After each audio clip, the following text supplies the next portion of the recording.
Miss Shelley, and welcome to my science show. In our episode on states of matter, we learned that gases don't have a shape or a size. The molecules spread out to fill the entire container, and they also take the shape of the container. Well, today we're going to test that idea using a balloon. Miss Shelley's Science Show. Today's Ronnie's rule is to always ask an adult if you need help blowing up or using a balloon. Balloons can be choking hazards, so we need to be careful. Doing an experiment with gases can be tricky because generally they're very hard to see and can be invisible. That's why we're going to use a balloon for today's experiment. Right now, there is air all around us. That's why I'm able to breathe. When I breathe in, the gases take the shape and the size of my lungs. When I exhale, they take the shape and the size of the room around me. So now when I inhale, the air goes into my lungs and I'm going to exhale it into the balloon.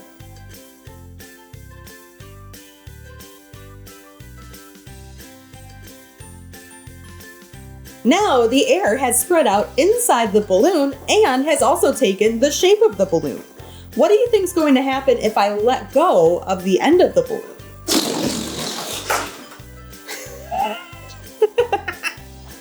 If you said the air was going to rush out of the balloon and go back into the room, you would be correct. Now the air that was inside the balloon is in this room. It's taking the shape and the size of the room. Now I have one more question for you. A balloon is a solid. We know solids have a shape and a size, and we know it's kind of hard to change the shape and size of solids. Well, if I blow up this balloon,